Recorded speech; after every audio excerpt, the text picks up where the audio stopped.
Hello everyone, it's Galina. For today's card, I'm going to use a large floral stamp from Studio Katia to create a beautiful background with embossing powder. Here I have my stamping tool ready and a large piece of vellum. It's a little bit bigger than A2 standard card panel, and you will need that extra space on vellum a little bit later.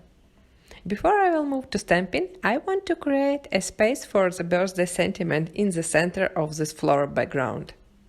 So to create a one-layered vellum panel, you have to cut a mask.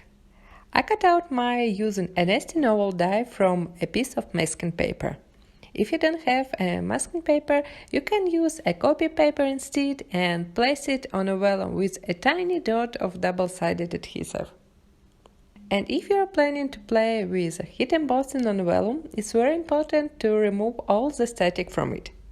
I'm covering the vellum with a baby powder and move it all over the vellum with a paintbrush.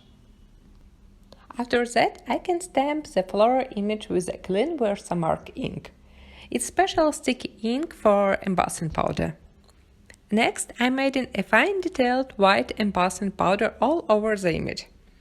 And I didn't remove the oval mask because if you do so, the powder will stick there too, and you will have to remove it with a brush. But with that mask, I protect the center part. Before I start melting powder, I remove the mask and heat the vellum with my super hot heat gun. You have to work fast on vellum to avoid any warping on it. The floral background is done and it's ready to the next step. I put the vellum panel to the stamping tool bag and I'm going to stamp this large sentiment directly in the center. I'm using a same Versamark ink, but this time I'm using another type of powder, a regular white embossing powder, because this image has some white lines and fine detail powder will not cover them properly. And again, I'm quickly melting all powder with a heat gun.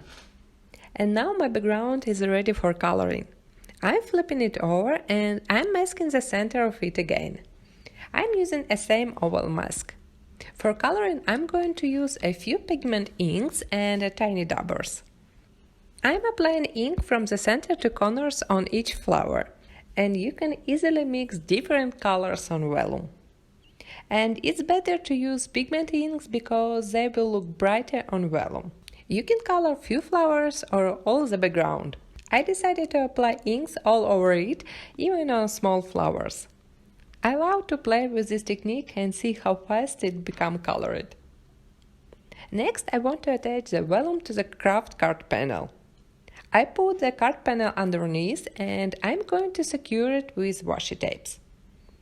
If you want to get a nice corners on the card panel, just cut the excess vellum with scissors on each side like this. I always use only a super strong adhesive to attach the vellum to anywhere, but remember, a big amount of liquid glue can warp it. And I'm adhering those flaps to the back of the card panel, and I'm using double-sided adhesive tape. I'm adhering those flaps on 3 sides, and the last flap I left open. Just because at last moment I decided to add some colorful confetti inside of this vellum pocket. Some time ago I made such pocket with clear acetate sheet and I just love this kind of full panel shaker cards. So I put my confetti inside and close the pocket. Now I'm attaching the panel to the white card base using the same strong double-sided adhesive tape. And at last I want to add some extra on a card, so I put a lot of tiny pink crystals on flowers and my card is done. I absolutely adore the soft palette of this card and all small embellishments on it. Thanks so much for watching and don't forget to subscribe. I will see you next week. Bye!